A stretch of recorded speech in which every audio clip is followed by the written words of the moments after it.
Salut à toi! Dans cette petite vidéo, laisse-moi te montrer la voix de Arte, d'Okubo Kei. Arte est pas la chaîne de télé, hein, ils font pas encore de manga, non, rien à voir. Ou peut-être que oui. Bon, si je te dis qu'Arte signifie art en italien et que le manga évoque la Renaissance, c'est un peu plus clair, non? Allez, laisse-moi te montrer que l'art n'est peut-être pas si ennuyeux que tu pourrais le penser.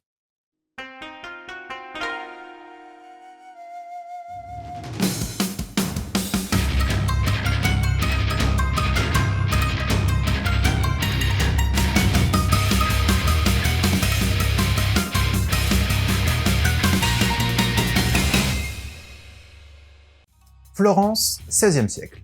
Te voici au milieu de la Renaissance.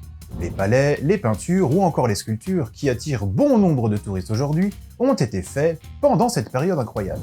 C'est à Florence, centre culturel par excellence donc, qu'habite Arte, une jeune adolescente de 16 ans née dans une famille de la petite aristocratie.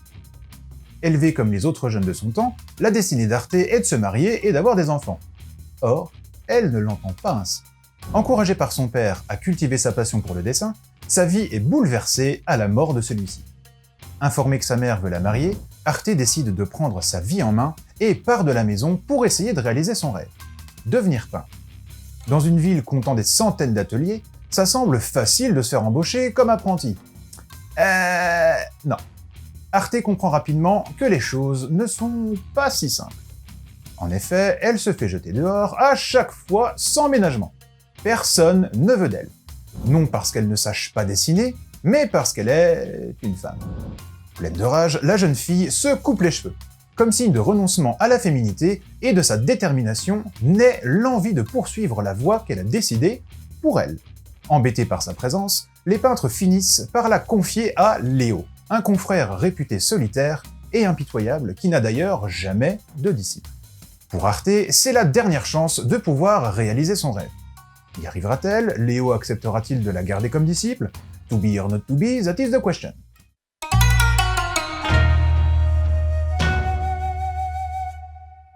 Dès les premières pages, tu te rendras vite compte de la minutie, du soin et des détails apportés au dessin.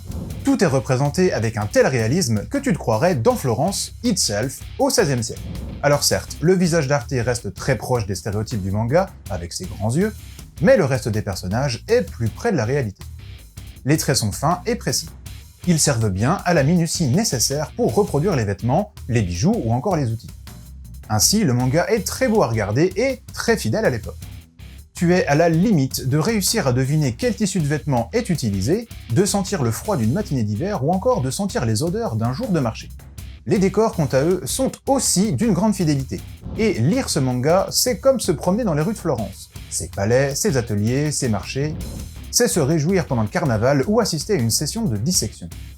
La cathédrale, les rives de l'Arno, le palais ducal, voici les repères les plus connus. Ainsi, sans t'en rendre compte, tu baignes avec Arte dans la ville la plus fascinante de la Renaissance. Sans oublier évidemment le petit peuple, avec les marchés et les ateliers de peinture. Si le découpage des cases est conventionnel, sa diversité donne du rythme au récit et te fera vite entrer dans le monde de la jeune Arte. Ainsi, dans une seule page, tu trouveras de toutes petites cases qui se concentrent sur des détails particuliers, des classiques jusqu'au panoramique. Il n'a pas l'air d'y avoir de règles fixes sur l'attribution des types de cases à un type de description en particulier. Les panneaux peuvent se retrouver dans des petites cases jusqu'à sur des pleines pages. C'est la même chose pour les gros plans. Et les plans moyens, on va dire. Tu retrouveras même quelques cases sans cases, ou encore des cadres débordants dans les marges. D'autres fois, les personnages sortent des cadres pour envahir d'autres cases. Bref, tu pourrais être surpris très souvent. Même chose en ce qui concerne les bulles. Les pensées d'Arte, elles sont enfermées dans des carrés ou des rectangles. La colère, la surprise ou la joie sont mis dans des bulles irrégulières. Pour ce qui est des onomatopées, elles sont en japonais avec la traduction en français.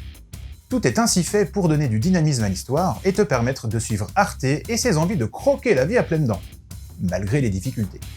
Prépubliée dans le magazine Comic Zenon depuis 2013, cette série compte déjà 13 volumes reliés. Elle est publiée en France depuis 2015 par Comico Éditions. La jaquette est identique à l'original, très soignée, et montre Arte en tant que peintre avec, en arrière-plan, la ville de Florence.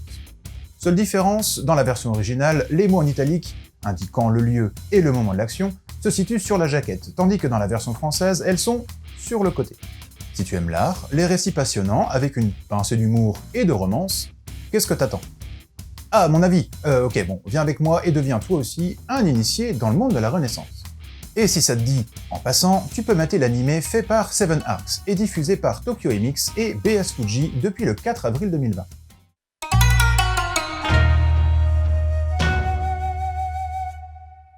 Arte est la première série de son auteur, Okubo Kei, dont le premier nom de plume était Narumi Kei. Il a fait ses débuts dans le manga en 2011. Alors ouais, j'ai beaucoup aimé ce manga.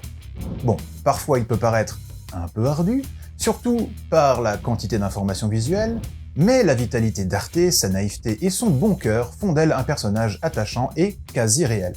Le personnage de Léo, froid, distant, est tout le contraire d'Arte. Il est en même temps mystérieux et attirant, parfois effrayant. Faut dire que le mec s'est fait de lui-même. Il connaît la dureté de la vie dans une société impitoyable avec les pauvres. Mais il n'est pas si insensible qu'on pourrait le supposer, et derrière ses silences, il est quelqu'un de prévoyant et de bon. C'est autour de ces deux personnages antagonistes et complémentaires à la fois que tu verras apparaître d'autres persos, drôles pour certains, plus sérieux pour d'autres, mais tous proches et très vivants. En plus, le manga est très bien documenté et ces informations sont une bonne introduction à la période de la Renaissance. Tu perceras donc les secrets des ateliers de peinture, des grands mécènes, des palais, des courtisanes, mais aussi la vie quotidienne des gens du peuple, ou encore la réalité des marchés. Bref, le tout distillé avec une grande dose de bonne humeur. Bon, n'oublie pas que c'est un mangaka japonais qui a créé la série pour un public japonais, merci. Tu trouveras donc aussi des attitudes tout à fait japonaises, comme la façon dont Arte donne ses dessins à Léo pour qu'il les examine, ou l'importance qu'elle accorde à ne pas être un boulet pour lui lors de son premier travail comme assistante. C'est vrai qu'en France, bon. Envie de connaître un peu mieux le monde difficile et fascinant de la Renaissance, de suivre le destin des femmes qui prennent leur destinée en main, je vais commencer les conseils par César, de Sorio Fumi. Angelo, un jeune étudiant de l'université de Pisa, te conduira dans le monde de César Borgia, l'un des princes les plus connus de la Renaissance. T'as ensuite Isabella Bird, de Sasa Taiga. Isabella est une femme au caractère bien trempé. Elle quitte son foyer en Angleterre pour partir à la découverte de l'île de Yezo dans le Japon de la fin du 19e. Et pour finir, La lanterne de Nyx, de Takahama Kan. 10 ans après la restauration Meiji, Nagasaki foisonne de nouveautés venues d'Occident.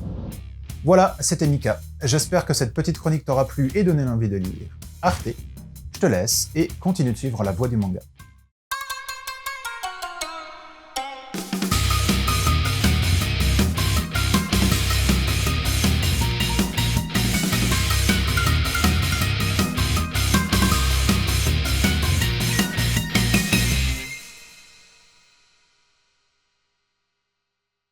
Promis, pour les prochains mangados, je te fais une chronique sur TF1, France 2, France 3, Canal+, France 5, M6 et toutes les chaînes de la TNT, C8, W9, TMC, TFX, Énergie 12, France 4, C-Star, France O, Sister, RMC, Chérie 25, Bête Première et toutes les chaînes du câble et du satellite. Oh, je commence à me donner trop de taf là.